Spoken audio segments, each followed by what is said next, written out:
Saab, Taneja, who's pushed me to do this. I think I'm the only retailer in this forum today where all the shopping center guys are here. And I have a lot of friends and colleagues over the years whom I've worked with. The idea of coming on board and coming on this stage and speaking about the retail was, what does the retail go through while working with the shopping center guys? And yeah, I think we're still. So the first thing which I really want to ask everyone and maybe comment on it is, the last session also, it was about mall developers and retailers. And I think that's the biggest challenge which we face today. I think we are all retailers in this forum. Okay? Without you, I don't exist. Without me, you don't exist. And I think that's the something which we miss all the time. We are always debating about, are you on the mall developer side or are you on the retailer side? And that becomes the first talking point and the first dislink we have as a relationship, because we are trying to prove ourselves, each other, whom are we with. So what I've done is, I don't have a fancy presentation here. What I thought, I'll just speak what I think and put some notes. So pardon me if I have to go back to my phone to check if I missed something. But the first challenge is this relationship. And till the time we don't realize that we are in this together, we will never be able to be successful in this country. I have a lot of friends in this business, and I think a lot of them sitting here today. Don't take me wrong if I'm anyways not taking names. I'll try my best not to take names. But the challenge today is, we speak only as real estate guys and landlords and us as tenants, but not as partners. All of us, I think 80% of the mall agreements these days are with revenue share. Okay? And are we here only for that MG, or are we here for the revenue? I think we're all here for the revenue. But together, we don't take a single effort to increase revenue. And revenue will increase when consumers start buying more. What are we doing to educate our consumer? I think 10 years in the fashion industry, I think we have not done a single bit to educate our consumer how to consume more, how to dress up better. I'm a fashion retailer, and I'm sure the other retailers will have their own take on how to increase consumption. But a fashion retail cannot grow till the time the country becomes fashionable. And that is our biggest challenge, to educate people to become fashionable. Let's look at this forum today. We'll have about 150 people. Tell me how many of us are fashionably dressed. And I know, not taking name, I know one person who's in a pink jacket today. And I must say he is fashionable for us. Because till the time we keep buying these blue, black jackets, the consumption of this country will not increase. The consumption will increase when we educate people on how to wear fashion and how to carry fashion. And when consumption increase is when all of us will make more sales and more revenue will go to the mall developers. Or I'll say retail partners. And I'll try my best to keep coming back to retail partners and non-mall developers. Second, I think what I've observed over the years is, we are not collaborating together. Okay? I have my own plans. Our retail partners, our mall developers have their own plans. I think I spend 30 crores in marketing. Each mall here is spending about 40, 50 crores in marketing. But we can't pool the resources together. 5 ads on a Saturday morning on Times of India. Each of them speaking the same story. But we can't release a consolidated ad as Amazon did today morning, having all the brands up there in one ad. Who saved money end of the day? We as retailers save money. But we don't do that. There is no conscious effort to do it. There is no collaborative marketing plan.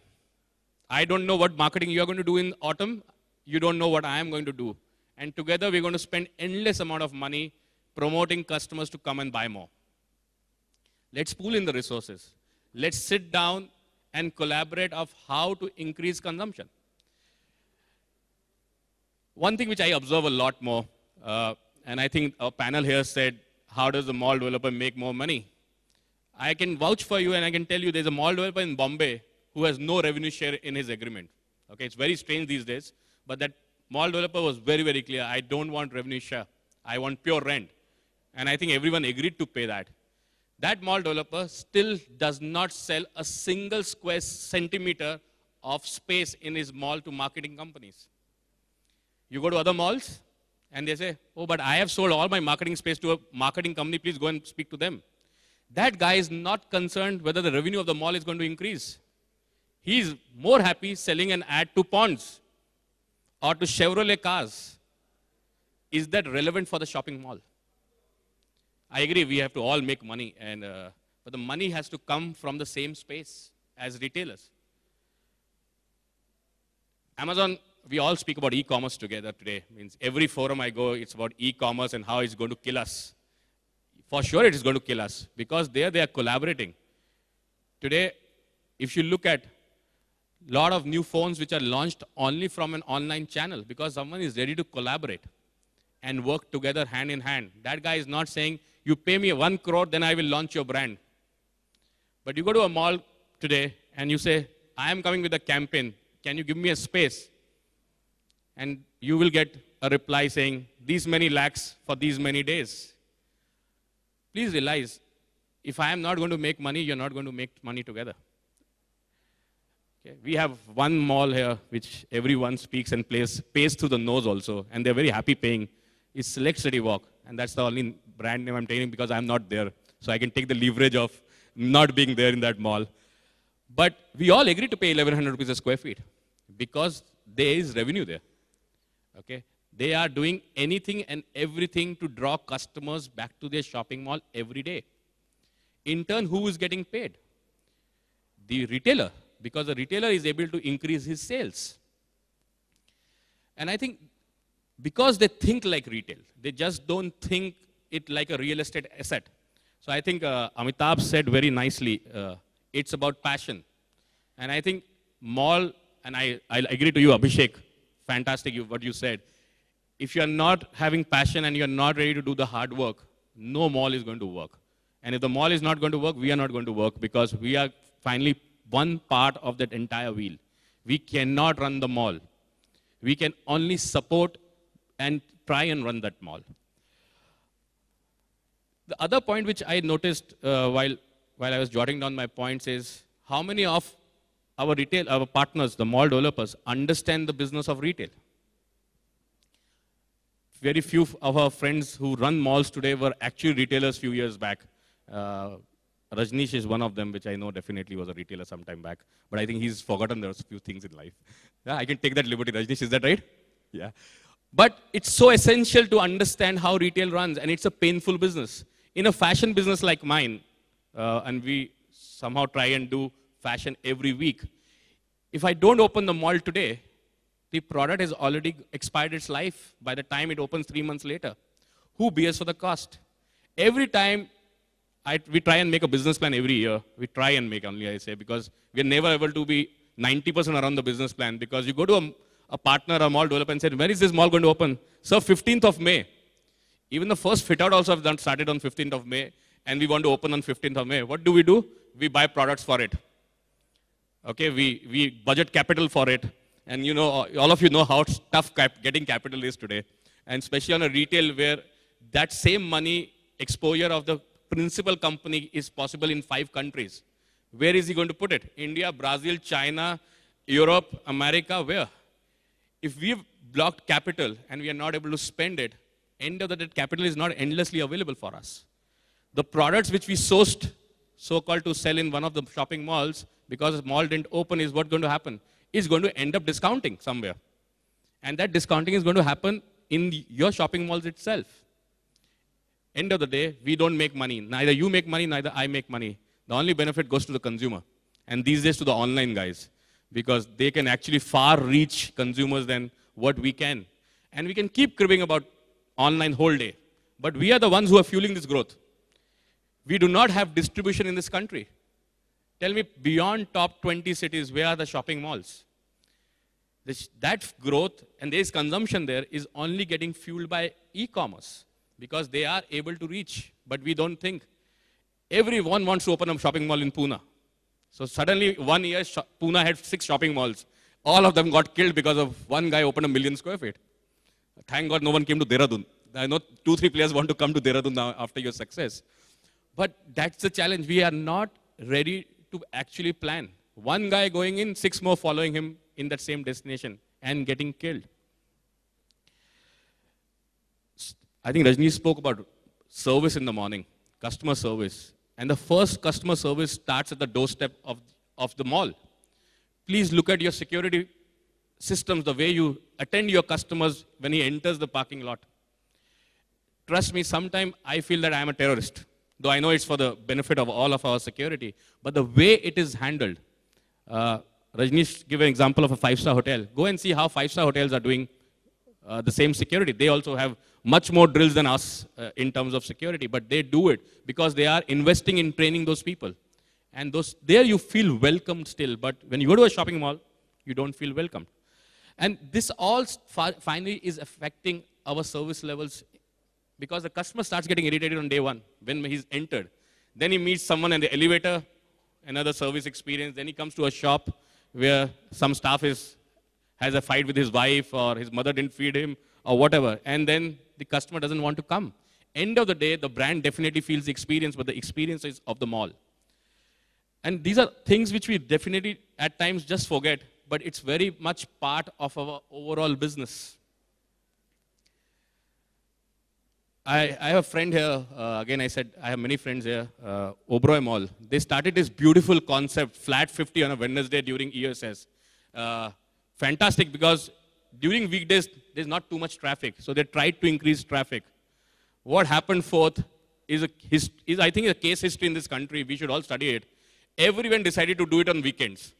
And weekend business, which was anyways decent, got killed anyways because we extended it. But no one still tries to do it on a weekday because we are not trying to increase traffic. We are only trying to be disruptive. Let that guy on a weekend not go to the X mall, come to my mall because I'll put a flat 50. You know, the last limit I heard, a 1 week of flat 50 someone wanted to do. Thank God someone realized that it's not going to work. They did 3 days of flat 50. Endless flat 50s. Flat 50 after flat 50 and flat 50. What has happened end of the day? The consumers got benefit. None of us got benefit out of it. And as a retailer, I have no choice not to participate. Because if the 10 people in the mall are going to do it, I will have to do it. Otherwise, I am the guy who's going to get penalized from it. So I'm saying, why can't we unite as a forum? Today morning, I realized that there is a forum of shopping centers in this country, though it's been existing for 5 years, as Amitabh tells me. But what does the forum do? Why can't we come together collectively and decide more shopping times? Look at the Big Bazaar thing. They have created shopping festivals one after the one. Look at online, how they are creating shopping festivals. But as mall developers, we can't create shopping festivals because we are not in together. We are trying to fight each other. End of the day, either a retailer shuts in this country or a mall shuts in this country. And we feel sad. Actually, we should feel very happy. We've been successful in doing what we wanted to do. Right? If you can count today, there are not more than 100 brands in this country. How will we succeed? Because we're trying to kill each other. And this killing of each other is only because we're not trying to collaborate together. Today you go to a shopping mall and you tell him, I have a great idea and I will like to do it in your mall. You do it one, third day you have a request from the other, fourth day you have a request from the other one. What do you, as a retailer, you do? You will have to finally end up doing the same thing repetitively. And then there is nothing left in it. And I think if you see all the examples I'm trying to give boils down to one thing, is about collaborative approach of running the retail business. And that's going to happen if we all decide to become retailers and not mall developers, shopping center people, real estate. I understand funds is a concern, but are retailers not paying rentals in Oberoi, Palladium, Infinity Malad, Abhishek's Mall, Yogesh's Mall, and any other malls, in Orbit, Hyderabad, and everywhere else? We do pay rents. Okay, and I think majority of us pay on time also, I believe. Though I can't guarantee that as a representative of the retailers here. But because we are able to pay is because we are able to do business there. And the day we are not able to do business, forget what is written in the agreement. No retailer is going to pay.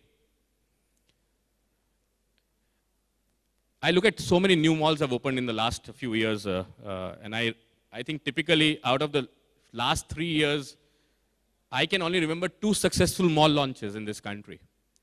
Because that mall launched as one unit and not over 7 months or 1 year. Okay, one of is Lulu. I remember 80% of the mall opening together. Brigade Orion, 80% or 75% of the mall opening on day one. What does it do to the mall? It brings traffic to us, and we don't have to go back to you and say, we need a 6-month laggard time because we are not making enough money. End of the day, you are not able to pay back your financial numbers because we did not plan together. Though I have huge appreciation for all these malls, but not a single opening was done in collaboration. I gave my ad. I'm sure Lulu did many more ads. Brigade did many more ads. 10 more brands also did more ads. End of the day, we make Times of India like a book on Saturday morning. We could have actually saved that money and spent that money for customer experience and consumer education to increase consumption. So I think we together need to come back as a community which can think through how will consumption drive in this country, how will consumers buy more, and in turn we make more revenue out of it. This discounting is going to stay. Okay, we can run out of it as much as we want and say we don't want to discount, this is not going to work. But today's consumer is become so educated. They know the latest trends. If you will not give the latest trends, they will go somewhere else. And that's where these online guys are making the biggest amount of money. I don't want to take the name of a brand, which for last 2 years is in perpetual sale. It's an international brand, perpetually on sale for last 2 years. But as retailers, we are not acting on it. We are very happy to see a sale board on the store front. You go to shopping malls today, brilliant environment, and then you have one shop which is not opened at 12 o'clock in the afternoon. Because a franchisee decided it's a holiday today. They didn't go for training, Rajnish. Sorry. Had it been training, I would have really liked it. But the challenge is, as mall people and guys who are running the malls, we are not acting on it. In turn, it's impacting the consumer experience of that shopping mall. End of the day, consumer will always be the person who will choose where to go. And if we will not give them, they'll go to the other shopping mall. And then one mall will be successful, 10 mall will not be successful. And I think we need to come back together as one community and think, how can we change this? I don't know whether it's a right forum to speak. A lot of malls today have these GVs. We need 50,000 GVs every month, a lakh rupee GV every month because we're going to promote your store. End of the day, where the consumption goes, no one knows. Please share data. We will like to approach these consumers and say, your GV is expiring, why don't you come and shop? If he shops, the revenue finally ends up with the mall. No mall database. It's my biggest concern. You have 60,000, 50,000 people coming in on a weekend. Even if we start taking 10% of the mall database, we'll have 1 million consumer database tomorrow morning. And that can be utilized to promote products, to promote relevant products to consumer. And I know few malls do it through emailers and Facebook and Twitter, but it's an overall challenge. We need to learn. And I think there's no shame in copying. Okay, and I'm a big fan of copying things. It's important because if someone is doing something successfully, it's so easy to copy and replicate. But we will shy away from doing it. And the people who've been successful have shamelessly copied. There is no harm in doing it. And as a community, I am requesting all of us that we need to come back and think through, can we do that? Okay. Look at some malls who are doing brilliant job in this country. Why can't we look, what are they doing well? Okay. I met a mall developer during the lunch break, and he was speaking to someone and said, very relentlessly came and said, I'm very happy copying you because I think it works for me. But it's no harm. We are not going to, our revenues are not going to go down if we copy someone and do a good job about it. But do copy and do it right. Okay, don't copy the way Flat 50 has been copied. But then I go back, West India does perfectly this Flat 50, though we've killed it now, But other part of the country, there is no concept. We are not trying to do it. But it's a simple thing where first time a mall has come together to promote all brands together. It's an easy format. So I'm saying together the issue of everything is collaborative approach. I know obviously we are part of a big group of brands across, and I see how it works in Europe. There are plans, there are marketing campaigns they do together. Okay, I'll share you one. We just did, I think I wrote to all the malls management teams of a give a day thing which we did as charity. Trust me, there was not a single mall who denied us to do anything because it was about charity. The moment you say you want to do it for increasing sales, you will get a bill of 4 lakh rupees to do something. But end of the day, what am I doing? I am making money for myself, but in turn, I'm also increasing revenue for the malls. And so I think this collaborative approach is my biggest learning in this industry. And I'll take an example from telecom. Someone said telecom's valuation was superb. But look at how united they are as a forum. They have a body of cellular operators. I've spent a few years there. They are so united together, and they fight cutthroat in competition. You know how Airtel and Vodafone fights every day in market. But when it comes about industry, when it comes about standard practices, they are united, they are learning from each other and implementing things to their benefit. As a retail industry, we are not united. Yes, consumers are definitely very happy about it because they are making the most of it. And also the online guys are very, very happy because we are not united. But the day we get united as retailers, as mall developers, and have a collaborative approach, I think we will have a story which is much more compelling to sell, because nothing can match an experience. And we all want experience and not a guy who's knocking my door and saying, here's your packet of a dress, which I don't even know whether it's going to fit me or not fit me. And then wait endlessly for returning that garment to the online partner, which 80% of them don't care to pick it up also. The consumer doesn't want it, but we are forcing them to do it because we are not united as an approach. So I think biggest thing which I thought I should share as a retailer, and I hope I'm representing a lot of retailers who think alike, is about this collaborative approach, working together, minimizing our risks, spending money efficiently. There is no fun trying to improve billing for Times of India. I'm sure there'll be a Times of India person here, but there's no fun doing it. We can together do one ad and promote each other than waiting for each of us to spend endless amount of money doing same. So I think that's what I thought I will share in this forum, and thank you so much for your time.